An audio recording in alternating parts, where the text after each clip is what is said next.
በእናቱ የሚያፍር ሰው ነበር። እናቱ ጠባሳ ናት ፊቷ። አንድ ቀን ከጓደኞቹ አስተዋወቃታል። አንድ ቀን ያፍርባታል። እሱ ዶክተር ነው። ለዚህ ያበቃችው እናቱ ናት። ያለ አባት አሳድጋ አባቱ በልጅነቱ ነው የሞተው ጦር ሜዳ ሄዶ። ጠራችውና ልጄ ለምንድነው ጓደኞችን ማታስተዋወቀኝ? እቤትም ስጠራቸው አንቺ ጓዳ ግቢ አትውጪ ትለኛለህ። እቤት ስጠራቸው ለምንድነው ልጄ እንዲምታረገው? ሰው ሁሉ እኮ በእናቱ ደስተኛ ነው አብዛኛው ሰው።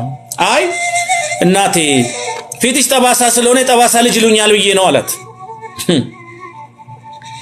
ይሄ ነው የሚያሳፍረው። አንድ ነገር ልንገርህ፣ የጠባሳነትን ምስጢር ዛሬ እወቀው። ሕፃን ሆነ ገና የ1 ዓመት ከ3 ወር ሕፃን እያለህ ጎረቤት ቡና ልጠጣ ሄድኩኝ። ስመለስ ቤቱ በሳት ተቀጣጥሏል። ሳር ቤት ነው።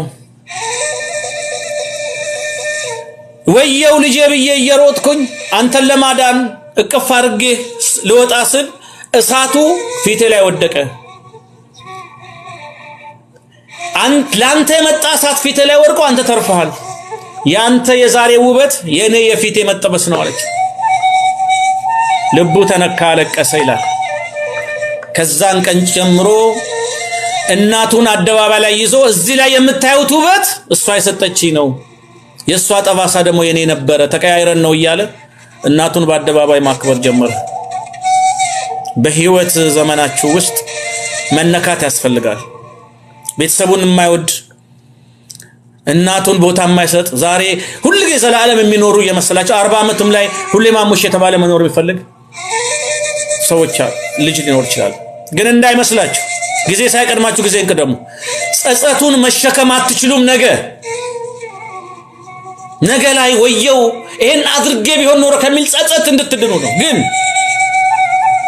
የምትችሉትን ሁሉ አርጋችሁ እረርታችሁ አቅማችሁ የፈቀደውን አርጋችሁ ታማ አስታማችሁ፣ ወንድማችሁ ታሞ አስታማችሁ፣ በችግሩ ደርሳችሁ የሚገባውን ነገር ከናንተ የሚጠበቀውን የሰውነት ግዴታችሁን ሁሉ ተወጣችሁ ከአቅም በላይ በሆነው ሁኔታ ችግሮች ተፈጥረው እናት ሄዳ አባት ሄዶ ሰውን አጣችሁ የሆነው ነገር ሆኖ ከሆነ ግን አትጨነቁ። ቅበሩ፣ አልቅሱ። ከዛ በኋላ እግዚአብሔር ያንተ ፈቃድ ነው ብላችሁ ተጽናኑ። በእናንተ ለቅሶ የሚለወጥ ነገር የለም። በእናንተ እንባ የሚለወጥ ነገር የለም። ራሳችሁን ትጎዳላችሁ። እናትክን አስታመህ አባትክን አስታመህ በጊዜ ረድተህ ወገኖችን ረድተህ በሞት ሄደው ከሆነ ለጊዜው 3 ቀን ማልቀስ ይገባል። ነፍስ ከስጋ ስትለይ ይለቀሳል። ነፍስ ከስጋ ስትለይ ይለቀሳል። 3 ጊዜ ነው ለቅሶ የሚፈቀደው ለክርስቲያን።